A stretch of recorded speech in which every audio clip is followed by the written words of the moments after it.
Charlas con Radio INA.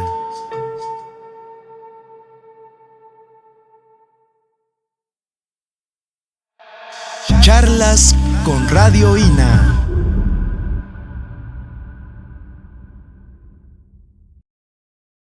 ¿Qué tal, amigos? Muy buenos días. Esto es Radio INA y yo soy Juan Stack y estaré acompañándolos durante la siguiente hora, en donde platicaremos con la maestra Tere Pavía, que ha venido a visitarnos a México para hablar sobre la digitalización de los archivos parroquiales de Santa Prisca y San Sebastián en Taxco, Guerrero. Conaculta y el Instituto Nacional de Antropología e Historia los invitan a acompañarnos en la emisión de este programa, en el que, como ya les dije, hemos invitado a la maestra Tere Pavía. Gracias por estar aquí. Buenos días. Buenos días. Les agradezco mucho la invitación y espero que lo que platiquemos esta mañana sea del interés de su auditorio. Muy bien. Antes de iniciar esta charla, les leeré una breve semblanza de la maestra Tere Pavía, quien es historiadora y es guerrerense. Ha dedicado buena parte de sus esfuerzos como investigadora a la historia de su estado y a la valoración de su patrimonio. Ella es egresada de la Universidad Iberoamericana, donde estudió Historia del Arte. Después cursó la maestría en Historia en la Facultad de Filosofía y Letras de la UNAM y es candidata a doctora, también en Historia, por esa misma institución. Con respecto al Instituto Nacional de Antropología e Historia, es profesora e investigadora del INA desde 1978, en donde colaboró con el Museo Nacional de Historia Castillo de Chapultepec y actualmente pertenece al Centro INA Guerrero, allá en su estado natal. Su tesis de licenciatura sobre el edificio del Museo Regional de Guerrero mereció el Premio Nacional INA Francisco de la Maza en 1992, y su trabajo Anhelos y Realidades del Sur en el siglo XIX, Creación y Vicisitudes del Estado de Guerrero, 1811-1867, obtuvo mención honorífica en el 9º Premio Banamex Atanasio G. Saravia de Historia Regional Mexicana 2000-2001 en la categoría de tesis de maestría. Y como ya mencionamos, hoy platicaremos con ella sobre la digitalización del archivo histórico parroquial de Santa Prisca en Taxco. Maestra, comencemos por ubicarnos. A lo mejor me voy a lo más elemental. Parroquia, la palabra parroquia, siempre habla uno de parroquianos, que son los asiduos a un restaurante, a algún lugar. La parroquia es también el lugar, la iglesia. ¿Qué es una parroquia? ¿Cómo la definiríamos para empezar a hablar después de archivos parroquiales?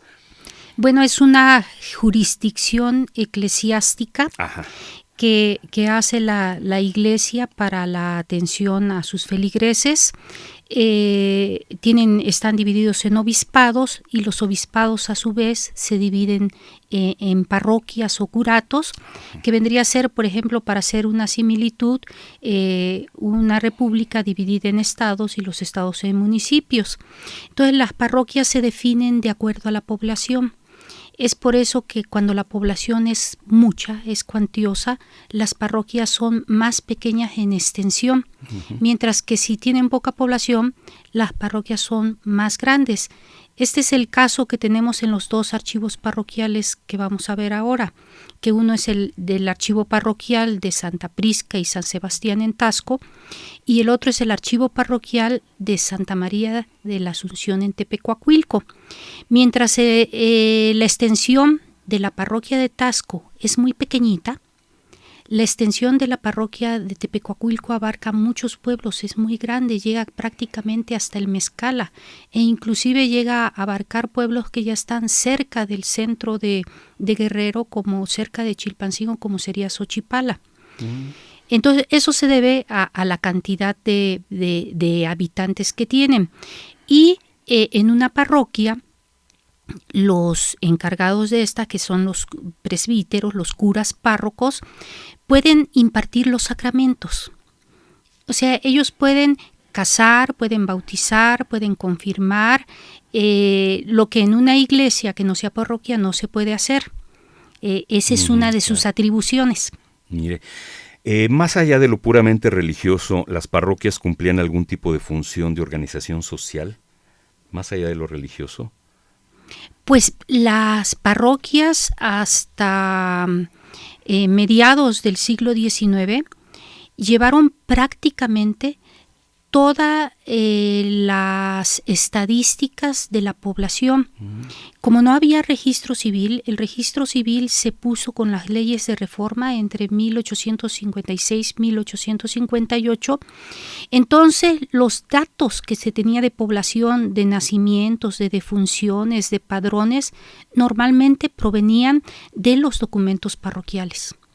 ¿Cuál sería, digamos, la extensión territorial? Ahorita me mencionó de la de Tepecuacuilco, que llega casi hasta Chilpancingo. ¿Cuál sería la extensión territorial y número de feligreses que atiende o atendía una misma parroquia? Exactamente la extensión territorial no se la puedo decir. Traigo aquí unos mapitas en que se lo puedo mostrar, pero desafortunadamente no lo van a poder ver el auditorio. Mire usted, aquí cerca ya del Estado de México y del Estado de Morelos está Taxco. Y Taxco en el tiempo de la colonia y siglo XIX solo tenía jerarquía sobre una región muy pequeña. A veces llegó hasta Cuitlapán, pero después se redujo. Inclusive en el mismo siglo XVIII, Tehuilotepec, que eran unas minas muy importantes que están a un lado de Taxco, empezó a tener una vicaría que ya también podían dar los sacramentos, porque ya era mucha gente para Taxco. Como a 30 kilómetros de Taxco hacia el sur está Tepecuacuilco. Pasando Iguala. Pasando Iguala, está como a 3 kilómetros de Iguala. Tepecuacuilco es un pueblo todavía muy tradicional y muy bonito. Y de Tepecuacuilco a Mezcala debe haber por lo menos unos 80 kilómetros. Entonces toda esa porción la abarcaba Tepecuacuilco, mientras Taxco abarcaría lo que hoy es la población de Taxco. Tepecuacuilco abarca lo que hoy es Tepecuacuilco más varias poblaciones que están entre esa población y Mezcala, que sí uno lo puede ubicar muy bien si va por la carretera federal, porque la carretera del Sol queda más hacia el oriente, y entonces en la carretera federal uno lo puede apreciar muy bien. ¿Eso es en plena sierra? Pues Taxco es una derivación de las cordilleras del Popocatépetl. Iguala y Tepecuacuilco vienen a ser un valle. Un valle que era donde tenían la producción ganadera y la producción agrícola que surtía a la población minera de Taxco. Todo Guerrero es muy montañoso, pero a comparación de otras partes, esta no es la parte todavía más montañosa. Ya después de Mezcala viene la Sierra Madre del Sur, que sí ya es muy montañosa. Muy bien, gracias. ¿Cuáles eran los vínculos y las responsabilidades que establecían los feligreses con su parroquia? Pues hasta el siglo XIX eran muy fuertes. En principio, pues ellos se tenían que bautizar porque hasta la Constitución de 1857 es que se aceptó que en México hubiera otra religión además de la católica. Durante todo el dominio español y buena parte del siglo XIX, la única religión que se aceptaba en México era la católica.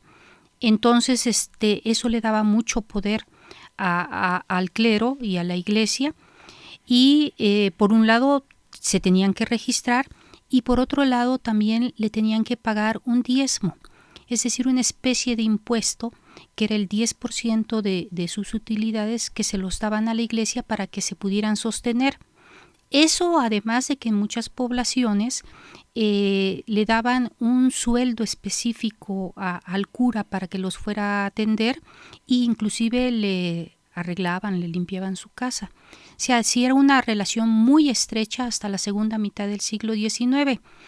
Ahora, con base en estos archivos que están digitalizados y ya están ahorita a la disposición de quien quiera verlos de manera gratuita, nosotros ya hemos empezado a trabajar algunas investigaciones. Una de esas es sobre diezmos, que la trabaja una historiadora joven bajo mi supervisión.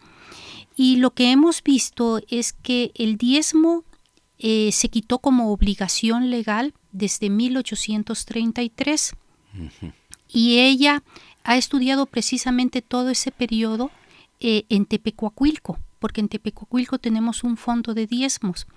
Y lo que nos hemos dado cuenta es que no solo no disminuyó el diezmo, sino que fue en aumento.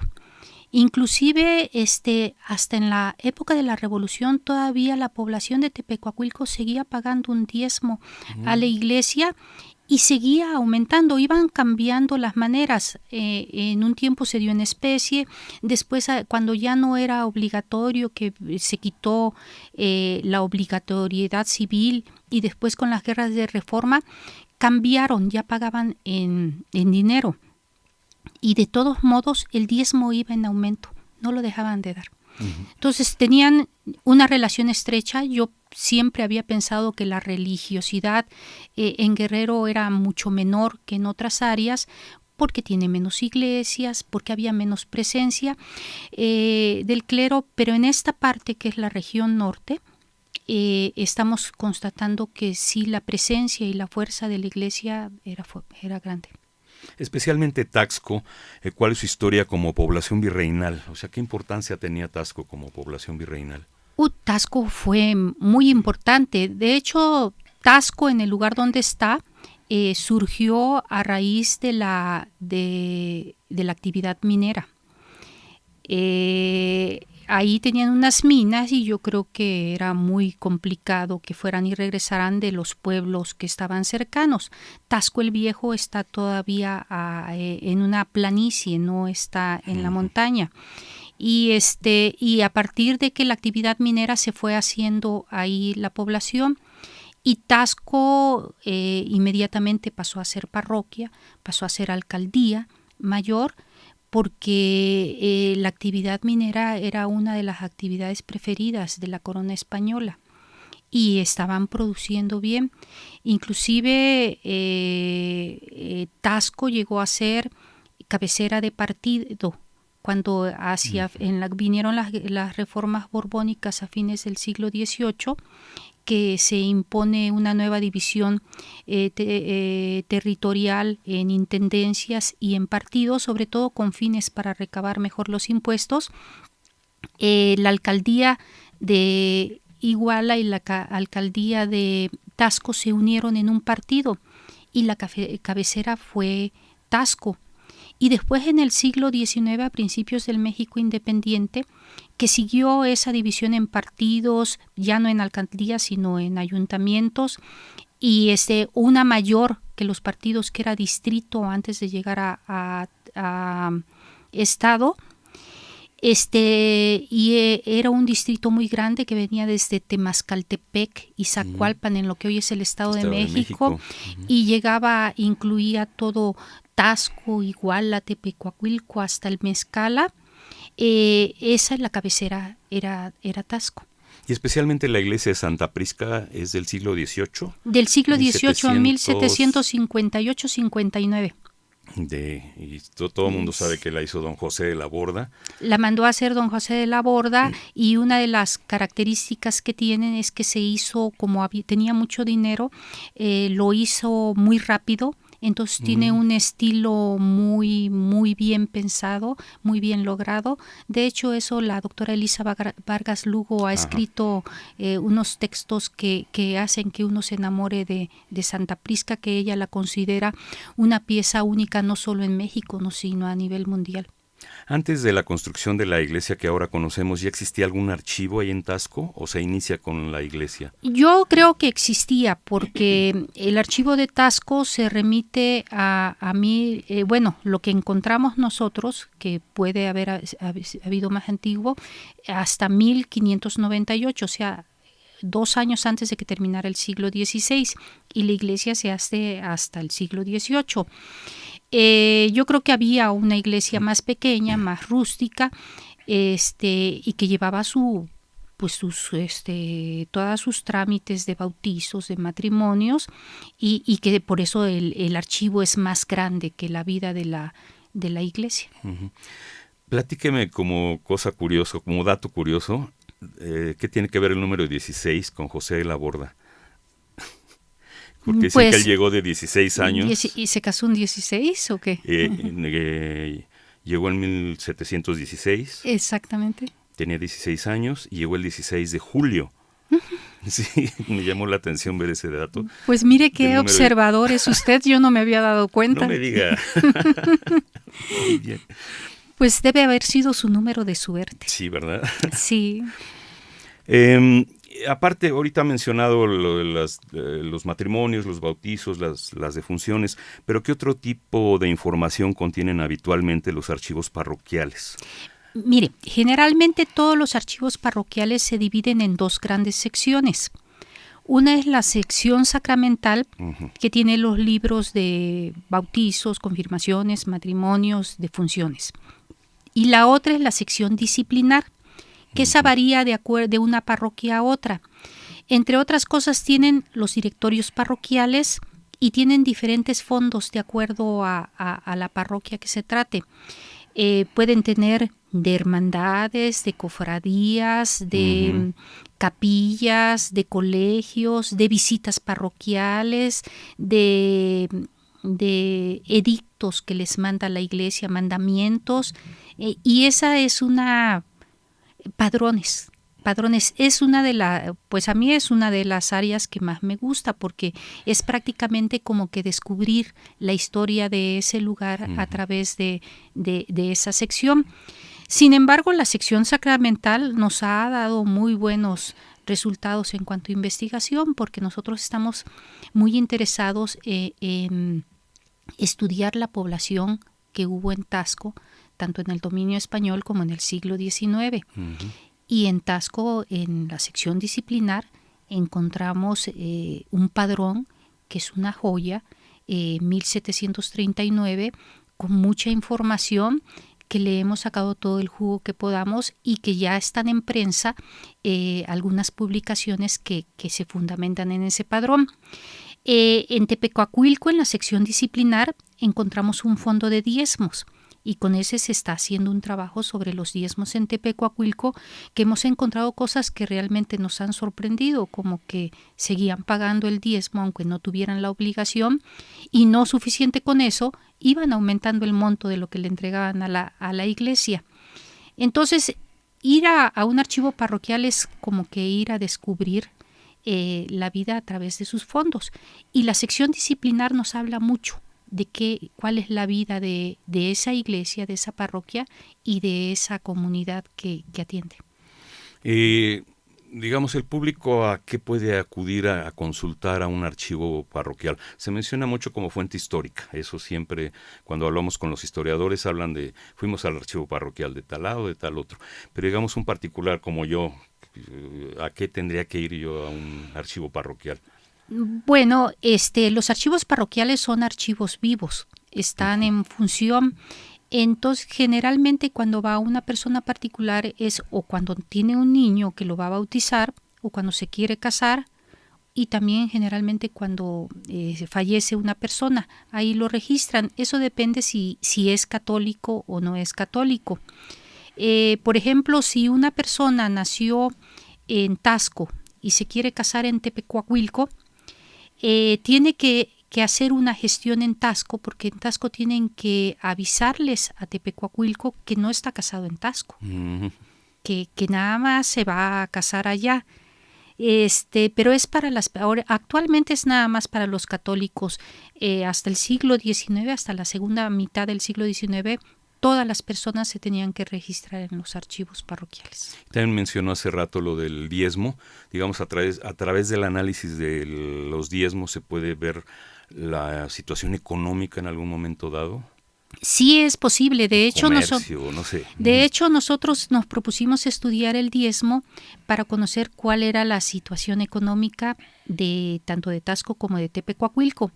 Y sí, a través de lo que diezman, pudimos ver pues que eran agricultores, constatar, porque ya lo sabíamos, agricultores y ganaderos, pero cuando nos pusimos a indagar un poco por qué ese aumento en el diezmo, resulta que en la época del Porfiriato se introdujo el ferrocarril. El ferrocarril llegó hasta Iguala. Y resulta que la introducción del ferrocarril provocó un aumento en la producción. Como era más fácil comercializar, pudieron comercializar más y tuvieron mayores ganancias y mayor producción. Y eso repercutió en que dieran un mayor diezmo. O sea, sí es una puerta para conocer la vida económica. Los documentos, digamos, que guardan los archivos, ¿cuál era el procedimiento para elaborarlos? ¿Quién los llenaba? ¿El mismo párroco? ¿Había amanuenses o secretarios? ¿Cómo se llenaban estos documentos? Generalmente era el mismo párroco. Y entonces nosotros encontramos diferencias de acuerdo al párroco que haya elaborado el documento. Hay algunos que hacen una letra muy bonita, hay otros que la tienen totalmente ilegible. Hay algunos, sobre todo, que toman unos datos y otros no. Entonces, por ejemplo, en el archivo parroquial de Tasco, en los de funciones no apuntan de qué murió la persona. Mientras que en el archivo parroquial de Tepecuacuilco sí lo apuntan. Y así en varias cosas, de acuerdo a lo que ellos quieren, de su personalidad, lo que les interesa, apuntan en el directorio parroquial que si hubo una epidemia, que si vino un señor importante, y hay párrocos que nunca tocan el directorio parroquial, que se supone que es como un diario de la parroquia. Y con esto voy a dar pie para comentarle otra cosa antes de que se me olvide. Generalmente se relacionan los documentos de archivos con los estudios históricos, pero estos archivos digitalizados que ahora están en línea por parte del INAH surgieron de un proyecto multidisciplinario en el que participaban arqueólogos, antropólogos, lingüistas, etnohistoriadores, historiadores. Y quiero decirle a usted que tanto los lingüistas como los antropólogos hacen una investigación de archivo meticulosa. Los lingüistas tienen lo mismo que los historiadores cuando hacemos estudio de población. Ellos tienen que ir a todas las partidas de nacimientos, de funciones, tienen sus maneras de procesarlo y demás. Y los lingüistas buscando los cambios idiomáticos y si hay documentos en alguna de las lenguas prehispánicas, pues qué mejor, ¿no? Entonces, a nosotros nos dio mucho gusto porque cuando propusimos en el proyecto hacer digitalización de archivos, pensábamos que nos estábamos viendo así como muy egoístas, muy comodinos. Quiero llevarme el archivo a mi computadora y yo verlo en mi escritorio y no tener que andar yendo a ensuciarme ahí al archivo ni moviéndome. Pues no, esto lo pudimos compartir en un primer momento con los otros integrantes del equipo, inclusive los antropólogos sociales y los etnólogos. Cuando utilizan documentos históricos, sus investigaciones les salen mucho mejores, porque ellos estudian mucho la memoria que está actual, la que tienen los pobladores, y cuando hacen una comparación con la memoria escrita, resultan asuntos realmente interesantes. Le digo que en esa publicación de este proyecto integral que está en prensa, saldrá algún documento, algún ensayo también de una antropóloga social que hizo sobre Pedro Ascencio, en la que combina la memoria que tienen los pobladores actuales con la memoria histórica de Pedro Ascencio, y le salen unos resultados pues maravillosos, ¿no? Respecto a las fechas de los archivos, ¿cuáles son los más antiguos que han trabajado ustedes? Bueno, en el proyecto integral del norte de Guerrero, el más antiguo es el de la parroquia de Santa María, el de la parroquia de Santa Prisca y San Sebastián en Tasco. Pero yo en mi trabajo dentro del Instituto Nacional de Antropología tuve la oportunidad de trabajar un archivo que guarda una comunidad, y por eso le pusimos de nombre al archivo comunal de Ostuma Ixtepec. Originalmente era de Ostuma, una ciudad que fue prehispánica, que fue muy importante en el dominio español, fue cabecera de parroquia, cabecera de alcaldía, y ahora es un pueblo fantasma.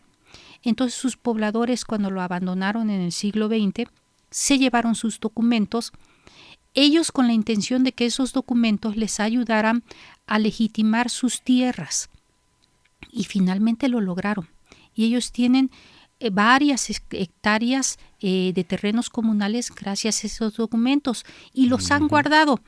Bueno, esos documentos son desde el siglo XVI, tienen muchísimos escritos en náhuatl y es un archivo pues bellísimo que lo guarda la comunidad. En ese tiempo nosotros apenas empezábamos a hacer nuestros primeros ensayos en la digitalización, fue a principios de los 2000, fue como 2001, 2002, 2003, no recuerdo bien, y había camaritas de 3 megapíxeles y con eso los digitalizamos. Tenemos todos digitalizados, pero pues realmente la nitidez es muy mala. No, hay algunos que no se pueden ni leer. Si junta uno que el 3 megapíxeles no era suficiente con el daño que tenían ya de por sí los documentos, pues no pueden ser legibles. Ahora nos gustaría regresar, pero las cuestiones de seguridad no lo permiten. Ostume Ixtepec está hacia Teloloapan, poco antes de llegar a la Tierra Caliente. Se dirige uno a Capetlaguaya y de ahí tiene uno que ir por un terreno bastante malo hasta la comunidad. Tenía yo la intención de regresar tanto como para darle otro. En ese tiempo lo que hicimos fue limpiamos el archivo, lo guardamos, lo organizamos, lo guardamos en cajas más adecuadas, lo fumigamos porque las cucarachas estaban comiendo los papeles. E hicimos un catálogo de todos los documentos que hay y lo digitalizamos, pero es una digitalización pues que nada más sirve como de testimonio. Y pues sí sería importante poder volver a ir. Esperamos que se arregle un poco la situación y volver a ir, volverlo a limpiar, ver si es posible que se restaure y volverlo a digitalizar. Hemos mencionado todo el tiempo a Santa Prisca y a San Sebastián. ¿Por qué estas dos parroquias en especial? Son sus dos advocaciones, es Santa Prisca y San Sebastián. Son los santos, digamos, los santos patronos. Los santos patronos. Ya. Lo que pasa es que normalmente la conocemos como Santa Prisca, pero es la misma iglesia, Santa Prisca y San Sebastián. Hay algunos historiadores que dicen, eso yo no lo he indagado, que originalmente nada más fue San Sebastián. Pero la verdad no se lo puedo asegurar. ¿Pero son dos archivos o es el mismo archivo? Es el mismo archivo. Ya. Es un archivo que ya había arreglado el Archivo General de la Nación. Y nosotros, nuestro trabajo dentro del proyecto integral del norte de Guerrero es exclusivamente inventariar y digitalizar, porque es parte de nuestra recopilación de información y respetamos la organización que tienen. Los archivos parroquiales están bastante bien organizados. Ahí no hemos tenido muchos problemas. Sí. Digamos, ¿han trabajado de bibliotecónomos o archivónomos o especialistas de este tipo?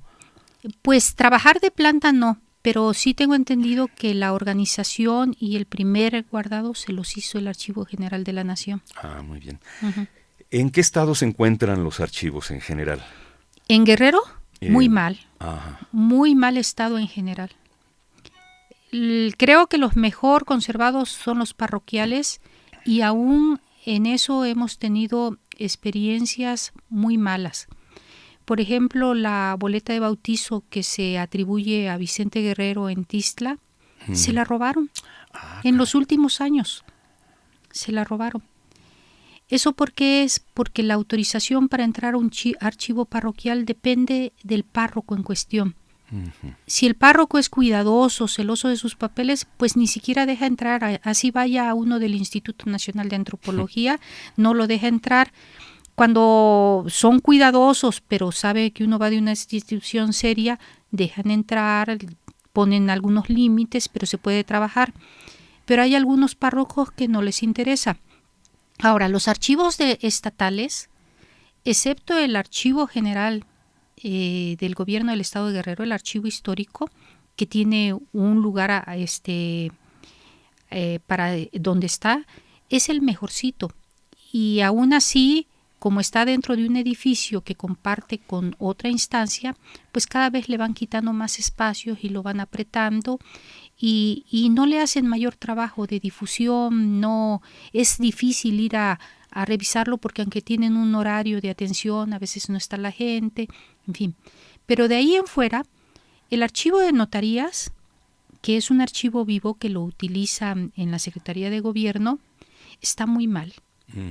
Perdiéndose los documentos, no los cuidan, los amontonan. El archivo histórico del Congreso del Estado también está en un lugar muy mal ubicado, con techos de lámina, con los consecuentes cambios de temperatura. No le dan nada para recursos, para cajas y esas cosas. Y los archivos municipales los queman. Los archivos municipales, cuando uno encuentra que un ayuntamiento tiene archivos, generalmente están en una bodega, amontonados sin ningún cuidado, y cuando llega algún presidente municipal dice, bueno, cuánto trabajo, cuánto papel, quémenlos, nada más déjenos los últimos que necesitamos. Entonces nuestra historia se ha ido perdiendo, primero con la guerra de independencia, que ya ve que llegaban ya sea los realistas o los insurgentes, y utilizaban el papel de los archivos para hacer sus municiones de pólvora y demás. Después en la Revolución, o simplemente se llevaban los archivos. Por ejemplo, el archivo parroquial de Chilpancingo, que ahí fue el primer congreso de Anáhuac, y que ahí de ahí son la familia Bravo, empieza en 1814. ¿Y qué pasó con lo anterior? Pues o cuando llegaron los insurgentes se lo llevaron los realistas, o cuando se fueron los insurgentes se los llevaron ellos, pero todo lo anterior se perdió. Y después los alcaldes que no les interesa. En la década de los 80 hubo un impulso al cuidado de los archivos. El Archivo General de la Nación hizo un programa a nivel nacional de arreglar los archivos y lo apoyó el gobierno del estado de Guerrero. Fueron del archivo a coordinar con estudiantes, empleados de ahí, el arreglo de algunos archivos municipales. Se hicieron como 31, le hicieron un arreglo básico. Y había un encargado del Archivo General del Estado que era un señor pues consciente, que sabía del trabajo, y se iba con su personal a arreglar los archivitos municipales.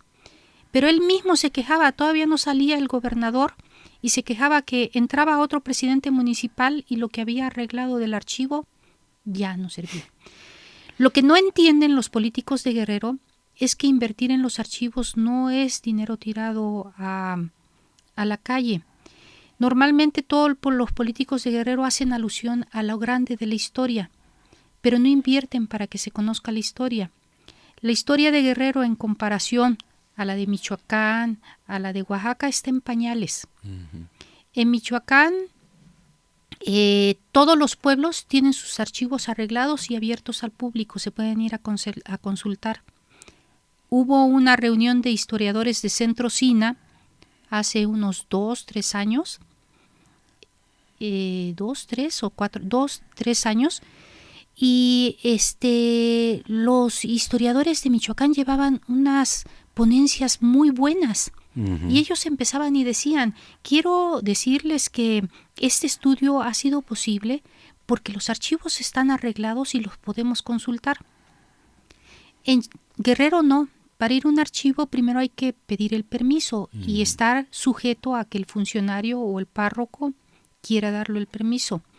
Y cuando entra uno al archivo, se debe uno de ir preparado que va a encontrar un lugar donde no hay una mesa donde se siente a trabajar, donde probablemente la luz es muy mala, donde puede estar todo lleno de polvo, o puede estar tan revuelto que sea imposible de revisar, o lleno de hongos, de animales. Entonces tiene uno que ir preparado a eso, y todavía sí se encuentran tesoros. En este proyecto en especial, ¿qué dificultades enfrentaron ustedes, el equipo de ustedes, para encontrar ordenadamente estos archivos, o en el estado en el que estaban? ¿Cuáles fueron las dificultades concretas en este caso? Pues más bien el método que seguimos, Nosotros lo pusimos como recopilación de información en este proyecto. Creo que ha sido un proyecto que ha corrido con mucha suerte. Uh-huh. Primero porque el proyecto integral de Antropología e Historia en el norte de Guerrero fue impulsado por la Coordinación Nacional de Antropología. Uh-huh. Y tuvimos la suerte que en ese tiempo la titular de la Coordinación de Antropología era una persona muy preparada, con una visión muy amplia y muy sensible, que era la maestra Gloria Ortiz, que ella gestionó el presupuesto para ese proyecto, pero no solo gestionó para antropología. A mí me cayó de sorpresa cuando me dijeron que había conseguido un presupuesto que yo nunca había tenido en toda mi vida de Lina como historiadora, para que se lleváramos adelante el proyecto. Y entonces, como yo había propuesto la digitalización de archivos, dije, pues con este presupuesto podemos empezarlo.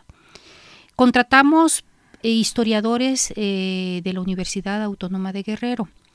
Lo hicimos a propósito porque, aunque no tienen la misma preparación que los egresados de escuelas de aquí de México, pues son muchachos y muchachas que generalmente estudian la carrera y salen para ser desempleados o para trabajar en otras cosas. Entonces, pues los retomamos y ha sido una labor también de formarlos a ellos. Primero les dimos una capacitación de cómo tomar las fotos, qué cuidados había que tener, y para eso me ayudó mucho Víctor Garnica, que es mi esposo y que él trabajó también en el Lina, que él es el que me había ayudado en los primeros pasos de digitalización, y que cuando quisimos un escáner profesional salía en 500,000 pesos el escáner, así imposible de conseguirlo. Entonces él ideó una estructura muy sencilla hecha fuimos a que nos las hiciera un herrero, uh-huh, para que sostuviera la cámara, para que sostuviera las lámparas, y con esas estructuras las mandamos a hacer y empezamos. Los guantes, los cubrebocas, las batas, toda la parafernalia que debe haber tanto para protección de las personas que estén inventariando y digitalizando como para protección de los documentos. Y me di a la tarea con los datos que yo tenía de archivos, que podía ver cuáles eran los más antiguos, y con los que me ayudaban mis compañeros, sobre todo de monumentos históricos de Lina, uh-huh, hablar por teléfono a los párrocos y a los ayuntamientos a ver quién me daba permiso. Y entonces me dio permiso, afortunadamente, de 2 parroquias muy interesantes que eran de Tepecuacuilco y de Tasco, y con esas empezamos. Después que terminamos en 2010 esas parroquias, bueno, desde 2009, gracias también a todo el apoyo de todo el equipo de la Coordinación de Antropología, de funcionarios que ya no están y de los que vienen, la verdad es que nos han apoyado mucho. Uno de ellos, que ya no trabaja ahí, Roberto Mejía, hizo el contacto para que pudiéramos digitalizar el archivo municipal de Tasco, que es infinitamente mayor que el de la parroquia. Religioso, el parroquial. Uh-huh. Sí, nosotros calculamos, ya ahorita que llevamos 600,000 imágenes de documentos en el municipal, y calculamos que llegamos tranquilamente al 1,000,000 de imágenes. Y es un archivo que empieza en 1666, en el siglo XVII, y pues lo que guarda ahorita el CEPE de la UNAM, que es el que lo tiene bajo su cuidado en la Hacienda del Chorrillo, ahí en Tasco, llega hasta 2005, alguna cosa así. No es lo más actual. Bueno, pues ese archivo también conseguimos. Ese yo creo que es uno de los casos exitosos del proyecto, porque los archivos parroquiales, pues el de Tasco está bien cuidado. El de Tepecuacuilco, cuando fuimos, nos dijeron vamos a hacer un nuevo edificio parroquial y le vamos a dar un mobiliario adecuado y demás, pero ya nosotros ya no sabemos. Estaba guardado en un armario de madera que tiene unos inconvenientes porque puede provocar polilla, algunos animales. Uh-huh. Pues hongos no, pero polilla sí puede haber algunos animalitos. Pero dijeron que lo iban a cambiar, pero ya nosotros no nos metemos en eso porque si no, no terminamos. Y en este archivo lo tenían ya en la hacienda del Chorrillo, pero abovedado. Estaba pues guardado en una bodega, una caja sobre otra. Y coincidió que llegó un nuevo director que paradójicamente es muy alérgico al papel. Si él se acerca donde hay papel viejo, se enferma. Pero tomó con mucho entusiasmo que nosotros íbamos a digitalizar para arreglar el archivo. Entonces le dio un lugar especial, le puso clima especial, mandó que le cambiaran las cajas. Entonces el archivo ahorita está muy bien cuidado, está abierto al público y ya la parte colonial ya está en proceso de publicación también. No, ahora nos falta toda la demás, que es muchísima, es una tarea pues muy grande, a ver en cuánto tiempo lo podemos sacar y ponerlo a disposición de todo el público. Muy bien. Le recordamos que estamos en Radio INA, transmitiendo por internet a través de www.radioina.blogspot.com para todo el planeta, y que estamos platicando con la maestra Tere Pavía sobre la digitalización de los archivos parroquiales de Santa Prisca y San Sebastián en Taxco, Guerrero. ¿De dónde nació su entusiasmo para dedicarse específicamente a los archivos, maestra? No me dedico específicamente a los archivos. ¿Ah, no? No, yo me dedico... En este momento está en esto. Es una parte de mi trabajo. Uh-huh. Yo me dedico, y lo que me encanta hacer es investigar, la investigación histórica y muy especialmente la del hoy en día estado de Guerrero. El asunto es que como es tan complicado revisar los acervos locales, tuvimos que idear un instrumento para hacerlo más fácil, porque cuando uno ve un documento, por ejemplo aquí en el Archivo General de la Nación, lo lee, saca notas, pero después cuando está trabajando le surgen algunas ideas, dudas, entonces tiene que ir y volver a ver el documento. Allá iba a ser casi imposible. O muy complicado. Entonces, por eso pensamos en este instrumento de tener los documentos con un inventario sencillo y con una digitalización para poder hacer nuestras investigaciones con más calma, o sea, poder revisar el documento las veces que queramos, tenerlo a la hora que queramos, sábados, domingo, a las 11 de la noche, a la hora que se necesiten. Sin guantes y sin cubrebocas. Uh-huh. Ahora, la idea de ir a los acervos locales es porque cuando yo llegué a Guerrero, que fue en 1989, mi papá, que también era historiador, me dijo: el siglo XIX está poco estudiado acá, porque no hay documentos. Y entonces yo empecé a venir en ese tiempo al Archivo General de la Nación, a la Biblioteca Nacional, y encontré muchísimo documento. Y entonces ya nos despertó el gusanillo, y qué hay acá sobre testimonios históricos escritos. Uh-huh. Y por eso es que cuando se impulsó el proyecto integral decidimos que fuera con acervos locales. Y esta es la manera que creemos que es fácil de llevarlo al escritorio para poderlos trabajar. No, yo insisto, no es un rescate, porque no vamos a tanto, no es nuestro objetivo limpiar, restaurar y ordenar el archivo.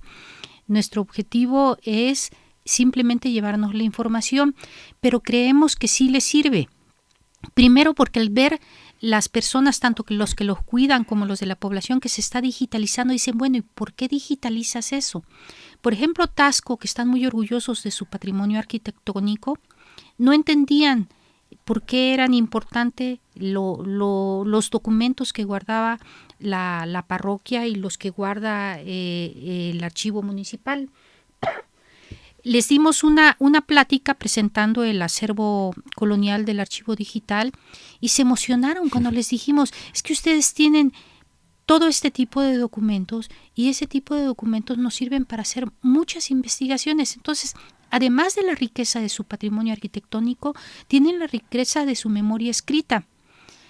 Y en los pueblos es todavía el orgullo más grande. En Ostuma, en Ixtepec más bien, porque se llama Ostuma porque era el archivo, los señores que lo cuidan nunca nos dejaban solos, siempre estaban con nosotros platicando, muy amables, nos daban de comer, nos atendían muy bien.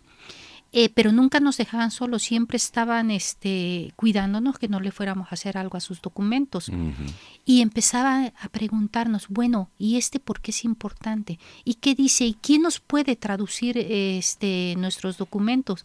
De hecho, se inició un seminario en la Dirección de Estudios Históricos para traducirles algunos documentos y no fue posible hacerlo por las deficiencias técnicas que teníamos en ese tiempo, que no se pudieron digitalizar bien. Pero, ¿y traducir, perdón, del náhuatl? Del náhuatl, del español, que es que ahí ya ellos no hablan nada de náhuatl, ellos ya son totalmente mestizos. Veía que esta digitalización, este programa de digitalización de archivos parroquiales, forma parte de un proyecto más amplio que se llama Proyecto Integral en Antropología e Historia de la región Nahua-Chontal en el norte de Guerrero, que es como más amplio. ¿Nos podría hablar un poco de este proyecto? Sí, este proyecto fue impulsado por la Coordinación Nacional de Antropología. Iniciamos en 2008.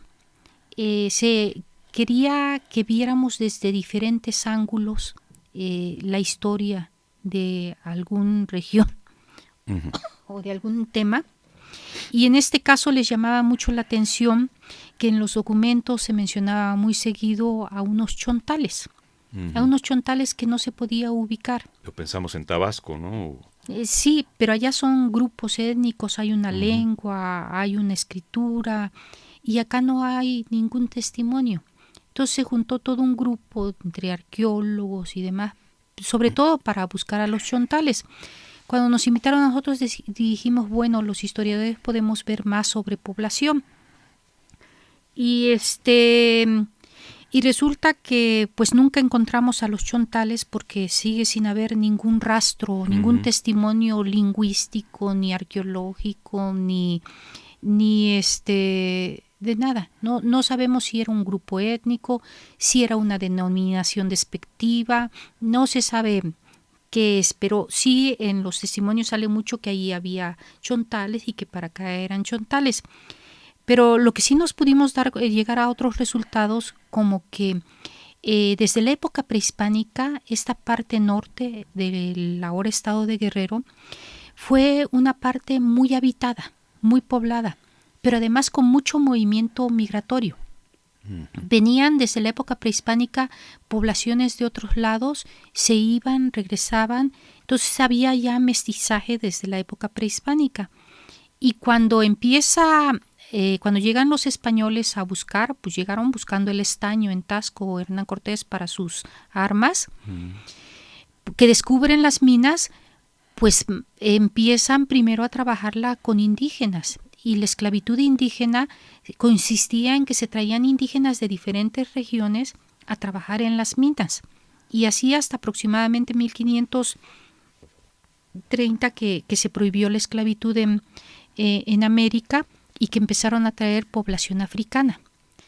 Y entonces pues la mezcla siguió más. Y lo que nosotros nos dimos cuenta es precisamente que ha habido una gran mestizaje, un gran flujo de personas que entran y salen, muchas migraciones, y una actividad económica viva, porque si no, no sería posible el que hubiera gente, el que hubiera personas, el que se hubiera poblado. Por ejemplo, en el siglo XIX, que dicen que la minería en Taxco se acabó, pues no es cierto. Siglo XIX la región norte llegó a tener más población que nunca. Y por ejemplo, en el dominio español, la región de la montaña, que es la muy indígena, era no, la montaña queda más hacia Tlapa, era la más poblada del ahora estado de Guerrero. Y después la región centro, donde está Tixla, Chilapa, Chilpancingo. Y después ya seguía la región norte. Pues para el siglo XIX se cambiaron los papeles, la más poblada era la región norte. Eso nos habla de que había una economía muy activa. Además de que la minería era muy importante para los gobiernos, porque también otra de las investigaciones que se han hecho en este proyecto es qué pasó durante la Guerra de Independencia con la población, si aumentó o decreció. Y entonces se hizo algunos muestreos de de libros de bautizos y de libros de funciones de diferentes momentos de la Guerra de Independencia, y se encontró que no solo no había disminuido, sino que había aumentado. ¿Pero qué había pasado? Pues entonces nos vimos a otras investigaciones que todo el tiempo de la Guerra de Independencia había habido una mina ahí en Tasco que había estado aviada. ¿Eso qué quiere decir? Que le habían dado apoyo presupuestal oficial durante todo ese tiempo. Y si le estaban dando apoyo oficial presupuestal, pues había mayor vigilancia. Y eso siguió hasta muy entrado el siglo XIX, ya durante el México independiente. Sí. Y provocó pues que hubiera trabajo, que hubiera producción, y que los mismos dueños que estaban en el dominio español siguieran siendo dueños hasta el México independiente. Ya después eso terminó, pero siguió la actividad minera. Tasco entonces era la región el poblado más importante en esta región, o llegó a ser en un momento más, en otro menos. Para el gobierno era el más importante. Ajá. Por eso se empezó, digamos, a digitalizar los archivos de Tasco. También porque el padre nos dio permiso. Si no nos hubiera dado permiso, nos hubiéramos ido a otro lado. Pues sí, nos interesaban las ciudades que ya preveíamos que eran de mayor importancia. Nos interesaba Tasco, nos interesaba Teloloapan, nos interesaba Izcatiopa, nos interesaba Tepecuacuilco. Teloloapan no fuimos porque le estaba trabajando otro compañero. Pero pues tendremos que seguir con todas las que se puedan.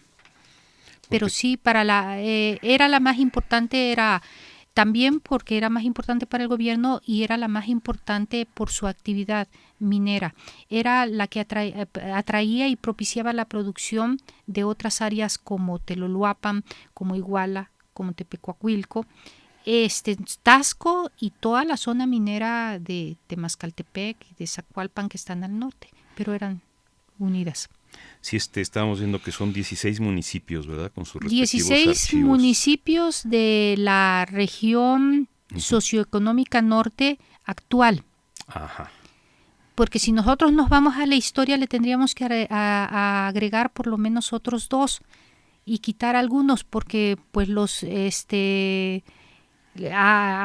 se mueven, también las regiones se mueven, pero nosotros partimos de la región actual, pero sí estamos conscientes de que tendremos que ver más. En general ha estado poco estudiado el estado de Guerrero, así en general, a nivel arqueológico, a nivel histórico. Y quizás arqueológico no haya estado tan poco estudiado, pues está Teopantecuanitlán, está Xochipala, La Organera, Los Tepolsis, está Guamustitlán, está Izcatiopa. Izcatiopa fue la primer ciudad de monumentos históricos que se nombró después de que salió la Ley Federal de Monumentos de 1972, y también tiene su zona arqueológica. No lo suficiente, no lo que nos gustaría a los investigadores, y yo creo que tampoco a los arqueólogos, pero yo creo que arqueológicamente ha habido inversión, y está Tehuacalco ahora y Soledad de Maciel. Entonces ya hay varios abiertos al público, hay varios ya registrados, entonces sí se ha trabajado.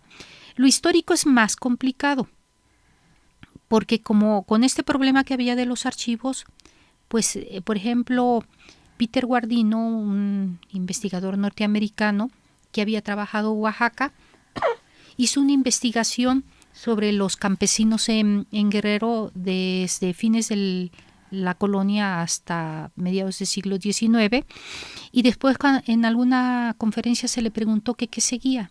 Dice, aquí en Guerrero no, porque es muy complicado ver archivos, mejor me regreso a Oaxaca. Entonces sí desalienta. No, yo por eso tengo mucha esperanza de que este sistema que está siguiendo el INAH de poner los acervos en línea, y que esperamos se pueda seguir haciendo, impulse la investigación histórica sobre Guerrero.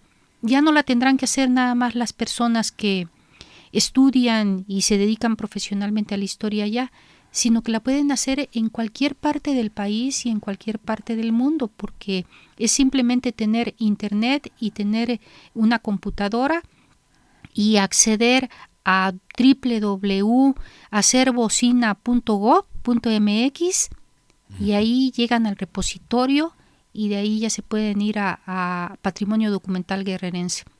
Inicialmente este proyecto era de digitalización, fue publicado en discos, no estaba en línea al principio.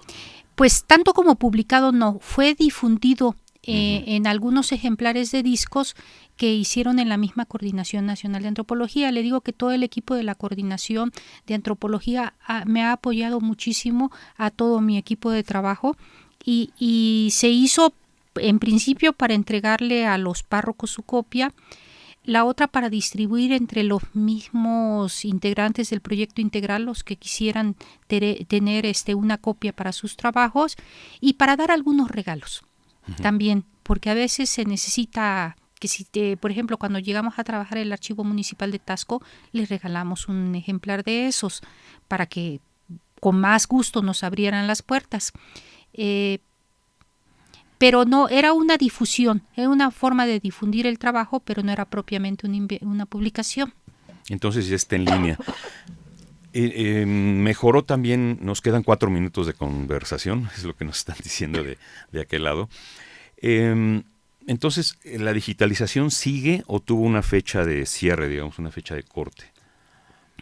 Este año quedó en suspenso. Uh-huh. La última temporada de trabajo que tuvimos fue el año pasado. Yo espero, tengo la confianza, que el actual titular de la Coordinación Nacional de Antropología siga apoyando este proyecto, y de ser así empezaremos inmediatamente el año que entra. Ahora le tenemos ya echada la mira a la parroquia de Acamistla, que nos dicen que tiene documentos del siglo XVI, la de Cacalotenango, que también está cercana a Taxco, que tiene documentos desde el siglo XVIII, la de Tecalpulco, que también está cercana a Taxco y que también tiene del XVIII. De todos modos, aunque no se inicie la digitalización, tenemos 600,000 imágenes que hay que arreglar para que se publiquen. Entonces todavía esto va a haber, pero pues quisiéramos que si hay presupuesto, pues por lo menos tener una foto de los documentos. Y también aumentar los píxeles. Pues los píxeles ahorita están bastante bien. Si usted se mete a ver el documento, lo puede acercar todo lo que usted quiera y se ve inclusive mejor que en original. Se ve mejor que en original porque al original uno no se lo va a acercar así porque siempre, además de que no lo dejan los encargados, pues es un riesgo. Y aquí le puede uno acercar, si no distingue bien esta letrita, le acerca todo. Bueno, eso no quiere decir que la fotografía vaya a sustituir al original. Los originales deben de estar y se deben de conservar y se deben de restaurar y guardar bien, porque nos dan mucha información que una fotografía no nos puede dar. El tipo de papel, el tipo de tinta, lo que tienen escrito atrás, que eso también lo digitalizamos. Pero no, para cuestiones de estudio yo creo que la digitalización es lo más rápido. Inclusive les sirve hasta los mismos restauradores. De hecho, cuando se presentó la publicación en línea en la Feria del Libro, uno de los presentadores fue un antropólogo físico para explicar a ellos para qué necesitaban esos documentos. La otra fue una historiadora que trabaja, es funcionaria ahorita en la Escuela de Conservación, y ella hablaba de que como subimos el documento prácticamente, no está ni siquiera recortado, está muy virgen, casi el máster, les puede servir como para planear un trabajo de campo a los mismos estudiantes de la escuela, para ver y hacer un programa de restauración. Yo creo que da muchas ventajas, pero no va a resolver tampoco el problema, hay que trabajarle. Muy bien. Nos queda un minuto, maestra Pavía. ¿Hay algún otro equipo que esté haciendo trabajos similares en México, en otras regiones del país? Sí. Creo que la diferencia es que nosotros no estamos contratando a una empresa de digitalización, sino que le estamos haciendo nosotros. Pero, por ejemplo, el Archivo Histórico Casa Morelos en Michoacán, o están digitalizando o ya terminaron de digitalizar su acervo. Y yo no sé si lo vayan a subir a línea o sea exclusivamente para que no toquen los documentos allá. El Archivo General de la Nación, hablo del Archivo Casa Morelos porque es del INAH, es un trabajo del INAH. En Puebla hay un archivo del Poder Judicial que también ya lo han digitalizado en parte. Todo esto sería fenomenal que se reuniera en el repositorio institucional. Sería un fondo digital grandísimo para todos los estudiosos de la historia, de la antropología, de la lingüística, de todo. Y el Archivo General de la Nación pues tiene su acervo digitalizado. Un poco más difícil porque la resolución es determinado tamaño, no puede bajar uno la imagen, solo puede ampliarla hasta determinado momento. En fin, no es muy manejable, yo creo que lo hacen por cuestiones de seguridad. La Biblioteca Nacional de Antropología ha digitalizado códices. Es lo que está en día. Sí. Cuando no estaba en día es cuando yo vi el archivo de Ostumistepec y cuando también digitalicé algo del archivo de notarías. La gente me decía, no digitalices, mejor microfilma. Eso era antes, ¿no? Eso era antes. Y dice, mira, no te salen bien, mejor microfilm. Y yo digo, pues, ¿cómo voy a andar con un microfilm por todos los pueblos? No, pues que sí. Es carísimo, además. Ajá, y para verlo es muy cansado. Pero ahorita está totalmente en boga. Las bibliotecas tienen ya acervos digitalizados que puede ver uno en línea o que las ponen a disposición de sus investigadores, las universidades. Entonces está en boga. Es como cuando empezaron a estar en boga las computadoras. Nos quitan mucho trabajo, nos los facilitan, pero no nos los van a hacer. Igual, claro. Vamos a tener a la mano mucha documentación, pero el trabajo de análisis, reflexión, confrontación, todavía lo tenemos que hacer y quizás más seriamente porque tenemos más de dónde echar mano. Pues esta conversación ya queda registrada digitalmente y va a estar próximamente en línea. Para que ya no estemos actualizados. Con esto concluimos. Creo que se quedaron varias cosas pendientes, pero ya se terminó el tiempo. Gracias por su presencia, maestra Tere Pavía. Gracias por compartir esta experiencia de trabajo con nosotros y con el auditorio. Pues muchas gracias a ustedes por permitirme difundir este trabajo y espero que muchas personas, estudiosos y pues público en general pueda acceder al enlace de www.acervosina.gov.mx. Muy bien, muchas gracias y buenas tardes. De esta manera, a nombre de Radio INA damos por terminada esta emisión del programa, en el que, como dijimos, tuvimos de invitada a la maestra Tere Pavía sobre digitalización de archivos parroquiales en Taxco, Guerrero. Gracias también a nuestros escuchas que nos atienden a través de la internet desde cualquier parte del mundo. Agradecemos como siempre la colaboración de Luis Alberto López Guario y Pedro Francisco Sánchez Nava. En la producción estuvieron Gabriela Marentes, Evanibaldo Morales. En el apoyo investigativo, Yuriria Contreras. En el Pro Tools, Javier Cortés, con el apoyo de Lauro Gaspar. Les recordamos que en www.radioina.blogspot.com hay muchos más materiales que pueden resultarles atractivos y que los invitamos a que los escuchen. Yo soy Juan Stack y me despido. Hasta la próxima. Buenas tardes. Charlas con Radio INA.